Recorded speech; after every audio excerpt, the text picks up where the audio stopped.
আপনি জানেন কি জান্নাতের নিয়ামতসমূহের অন্যতম নিয়ামত নারী অর্থাৎ হুর সম্পর্কে বলতে গিয়ে আল্লাহ সুবহানাহু ওয়া তাআলা সর্বপ্রথম তার রূপ ও সৌন্দর্যের বর্ণনা না করে কেন তার লজ্জাশীলতা ও সতীত্বের প্রশংসা করেছেন?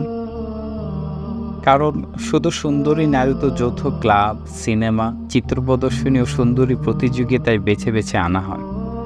আর এসবের প্রতি একমাত্র বিকৃত রুচিবোধ সম্পন্ন ও দুশ্চরিত্রবান লোকেরাই আকৃষ্ট হয়।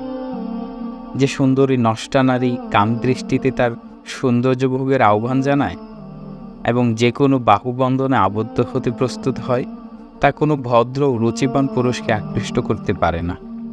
সেজন্যই বলি, যাকে হাজারজন ছুঁয়েছে তাকে ছোঁয়ার কোনো ইচ্ছে আমার নেই।